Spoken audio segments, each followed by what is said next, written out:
frustration is in some way the holiest of experiences.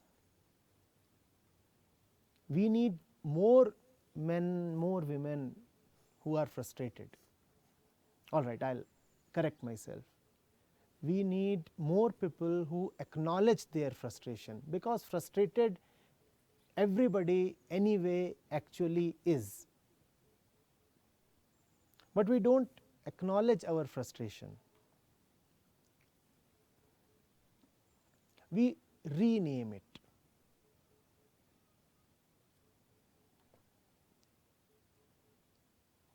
We glorify it.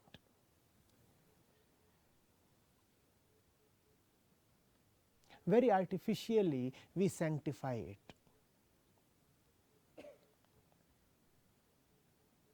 Unless you are frustrated from the world, how will you ever accept the reality of your relationship with the world?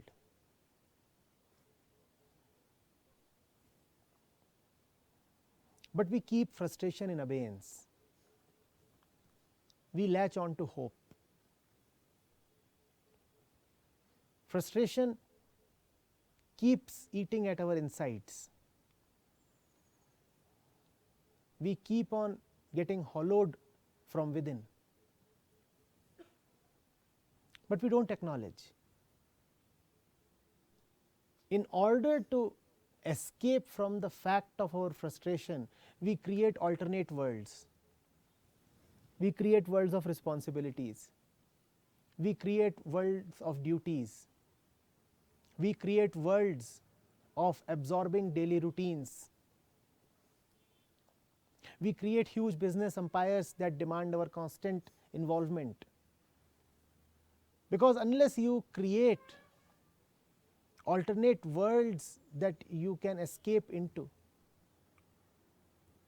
how will you be able to deny the existence of the elephant in the room?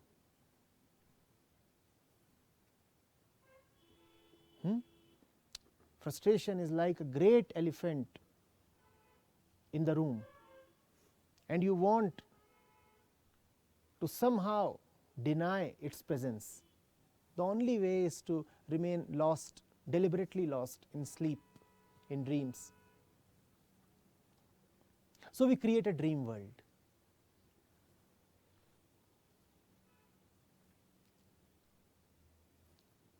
It is a very defeated exercise, always shambolic, yet we indulge in it. Deep within we all know the fakeness of all our worlds.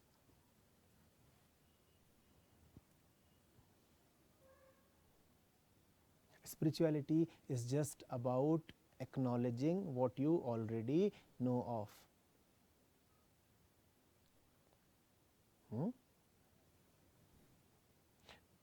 We are not born to be frustrated. It is not our destiny.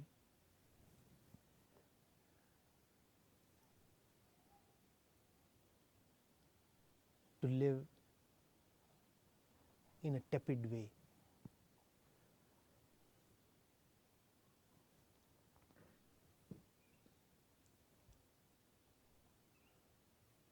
It is not at all necessary that our face remains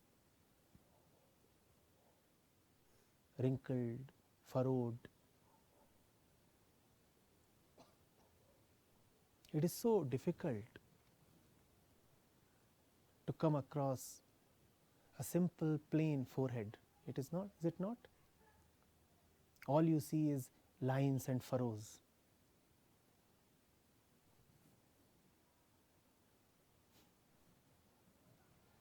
Is that really our destiny?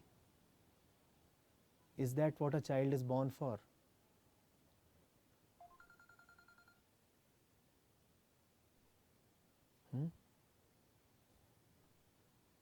It is easy to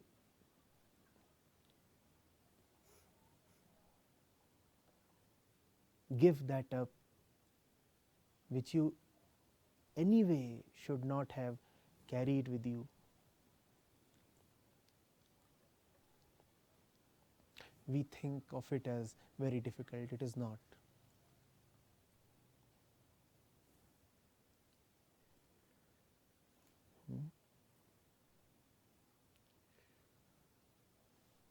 Saints have cried for entire long nights. What else is it? Holy frustration.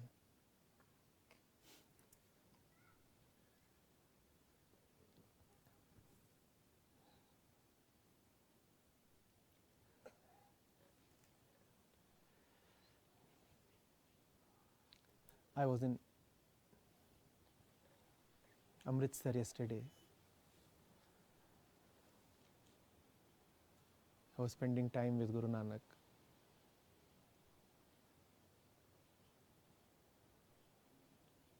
And I saw how he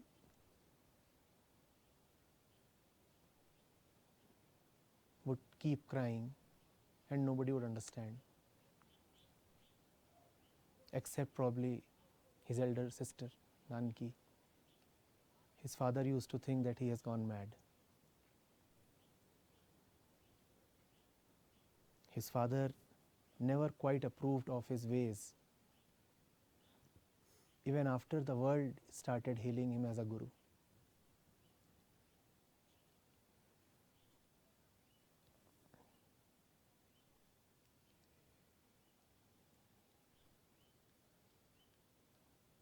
Kindly do not start taking your inner turmoil as the sign of some disease. In fact, I would venture to say that if you do not experience that inner turmoil, then there is something wrong with you.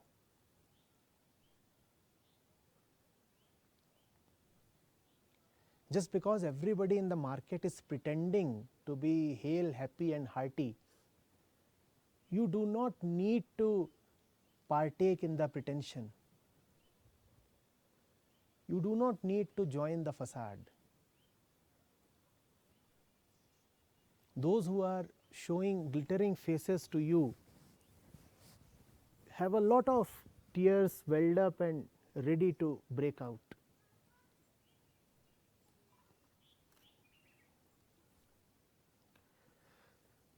Great songs, great paintings, great art has sprung up from frustration. In fact, I really believe that you cannot write a beautiful song unless you are well versed with pain.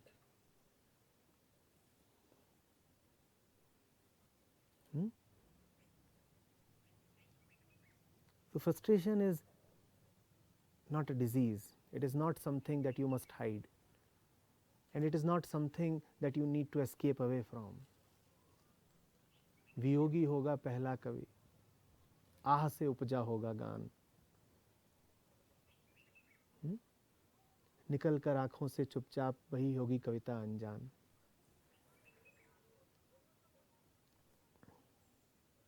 There are poets and then there are seers. When you experience sadness, then you are a poet.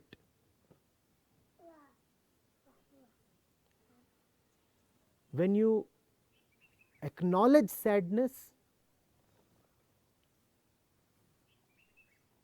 when you go to the root of sadness, then you are a rishi, a seer, a sage. Getting it? Now that does not mean that you have to now start pretending frustration. That too is a fad.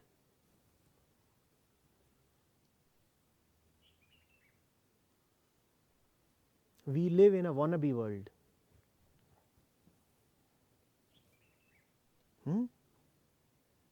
We create images and then chase them. So, it is one thing attractive to mount the great podium. That is a fantastic image, to be the ruler of the podium and have everybody listen to you. The crowds are an audience to you. And if somebody tells us about the hollowness of all that, then we become a wannabe rebel, the frustrated one, and we go to a corner and show the entire world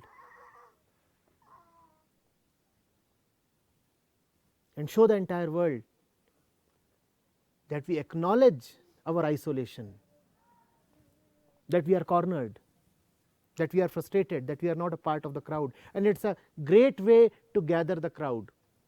Occupy a corner, occupy a place where nobody else goes, and very soon you will find that the crowds are thronging to you.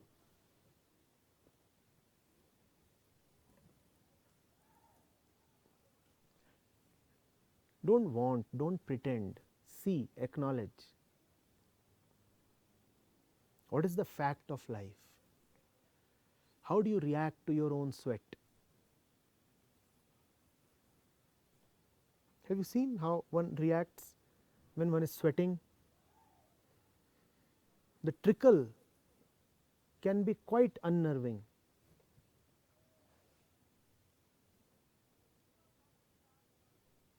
Have you seen the aggression with which one often wipes out his sweat? The aggression, the frustration, the resistance.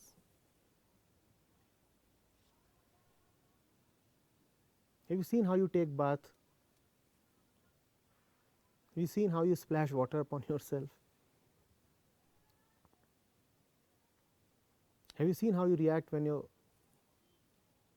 car does not behave properly? Or your wife?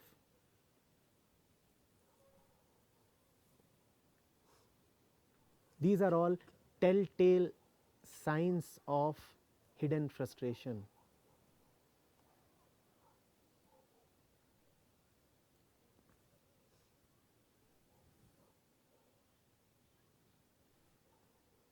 A kid comes to you and touches you from behind, and you want to concentrate upon something.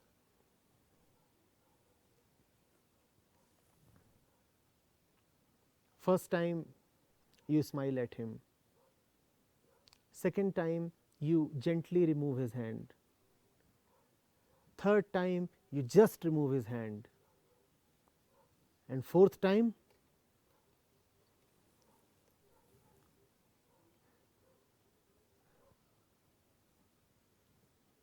the volcano bursts. The pretense cannot last long.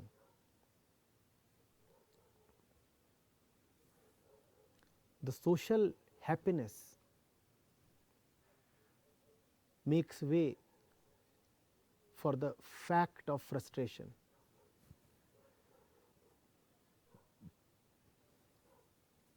See that you are frustrated, and that will bring a true peace.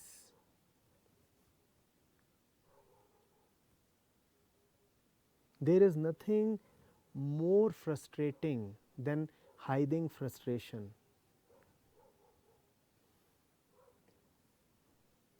That is a double humiliation, do you see? First of all, you have been slapped by frustration, and then you have to smile because you do not dare to admit that you have been slapped.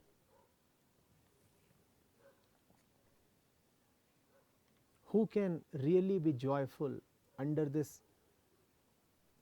double humiliation?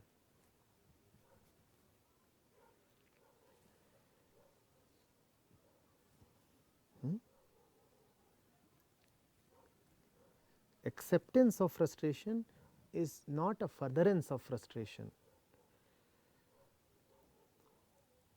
It is a very passive acceptance. Acceptance of frustration does not mean that you actively start promoting frustration.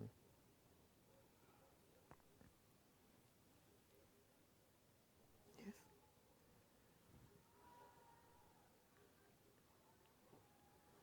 I do not know whether that word exists in the human dictionary, but God is the only anti-frustratant.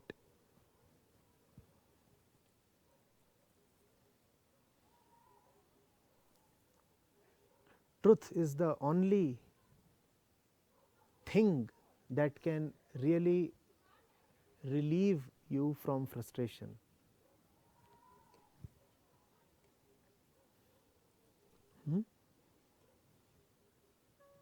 You know what the word frustration means. Frustration means a disappointment of desire. There can be no frustration without desire. You want something, it does not materialize, this situation is called frustration.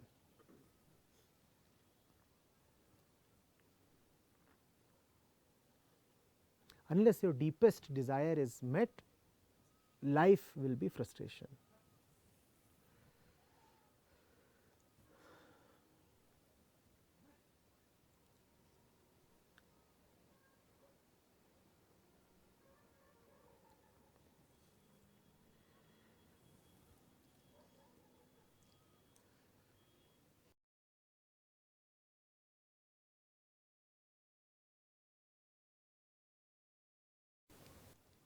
All these desires are good, they are playthings. Let the desires be there. Having fulfilled your one deepest desire, let the other desires be there. They are the game of life. They are a pastime. If those desires are not there, you will be bored. One must actively partake in desires, little desires, because anyway all our desires are little. The problem starts when the little desires start acting as a proxy for the great desire.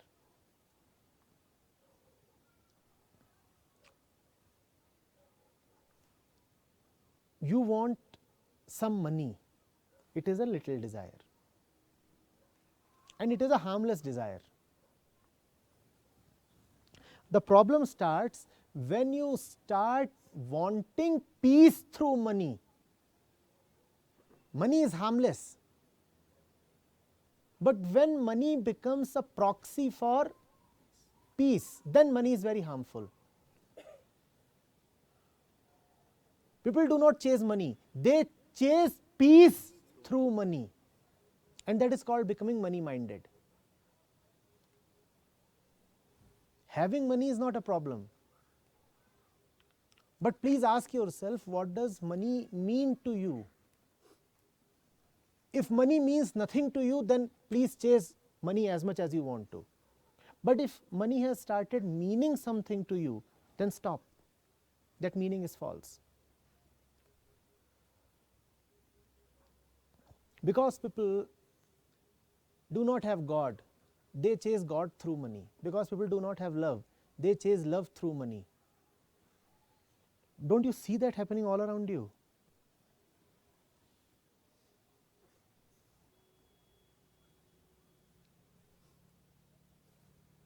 When the little desire becomes the face for the great desire, then the little desire is very harmful.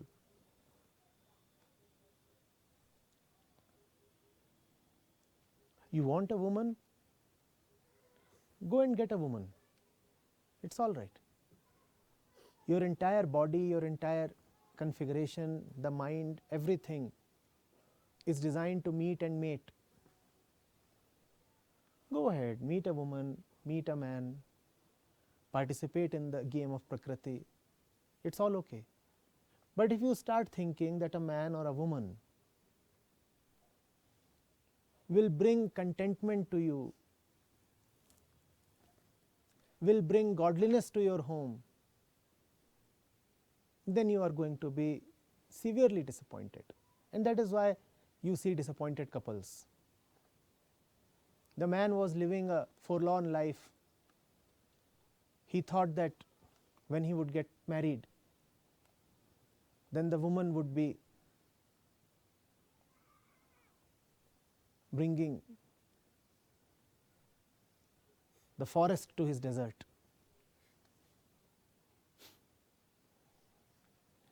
Even if you bring the Amazon forest to the Sahara desert,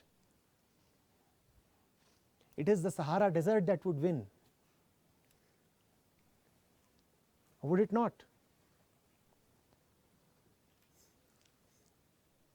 The woman was living a spineless life, a colorless life. She would think that the man would bring some character, some spine, some verve.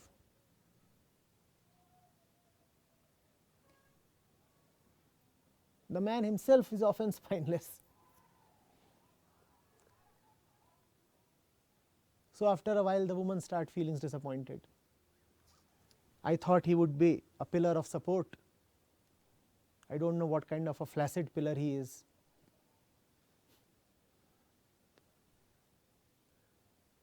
Never upright enough to support anything. And there is then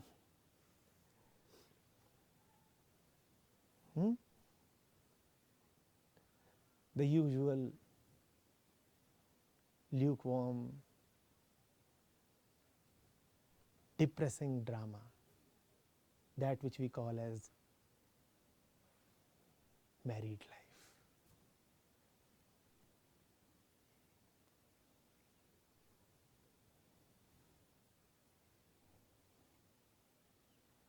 He wants the omelette, she doesn't have the eggs. She wants to go shopping, he doesn't have the time or the money.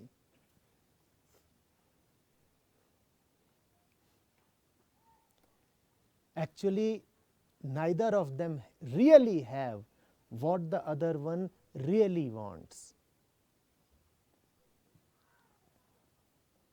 What you really want can never be supplied by the other.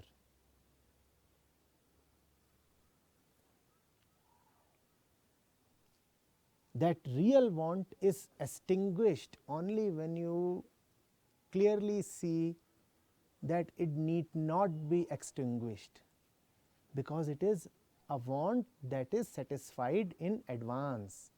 It is a fake want. Really you want God. Really you do not need to want God. You already have Him. Really you want the highest. Really you do not need to want the highest. The highest never went away from you.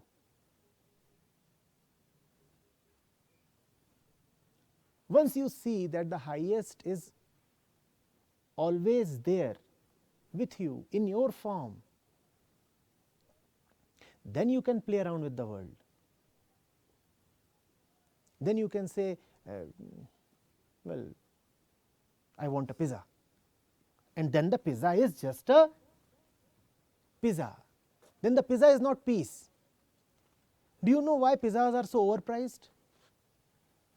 If a pizza is selling for $400, 100 is the cost of the pizza and 300 is the cost of peace. That is why you pay so much for the pizza. When you go to a luxury hotel and pay 10,000 bucks for a night stay, 500 rupees is for the stay and 9,500 is for the satisfaction that the stay brings to you. That satisfaction is demanded only by those who are not otherwise satisfied. If you are otherwise settled and satisfied, then you will not want to unnecessarily spend those 9,500 bucks. Do you see what kind of price you pay for not being satisfied? Do you see that? Where 500 rupees could have sufficed, you end up spending 10,000, 20,000 for one night. Having slept, did you know where you are sleeping? Anybody here who knows where he is sleeping after he has fallen asleep? But you spent 20,000 for one night. 19,500 is for the lack of God.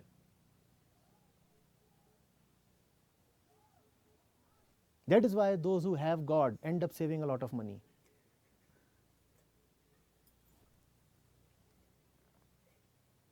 Seriously, that is why saints survive and thrive on so little.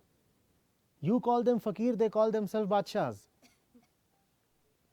Because they don't need to spend so much. You need to spend so much because you are sick. You spend so much to artificially feel healthy. Don't you see what you do? When you are feeling down, you go shopping. The fakir does not need to go shopping because he is anyway never feeling down. When the relationship is going bad, you buy jewelry. The fakir does not need to buy jewelry because his central relationship anyway never goes bad.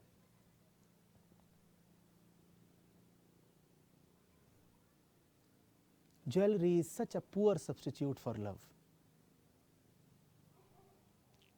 Is it not?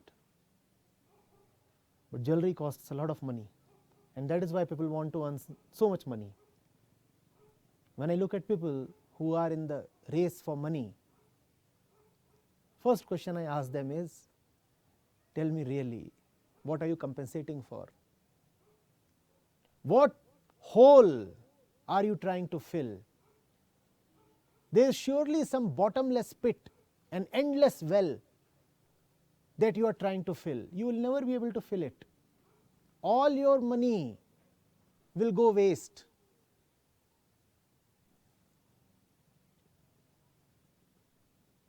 Money can buy that which money can buy. Money can buy you bread.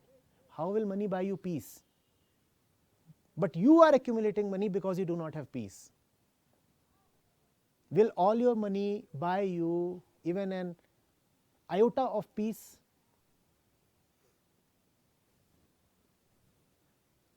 Will all your achievements get you love?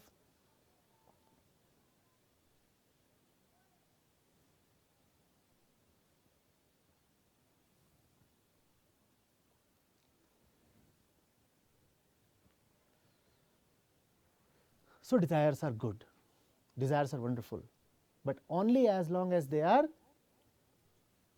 just desires. They must not become a proxy for the desire of the ultimate. Nothing can get you the ultimate. The ultimate is not to be achieved through means. No means, no bridge, no method can ever get you to the ultimate. The ultimate is not something to be gotten. Nobody ever gets there.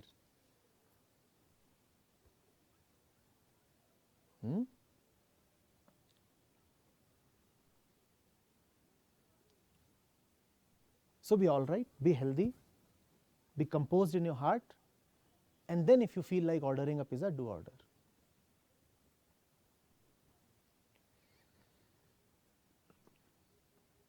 Yes?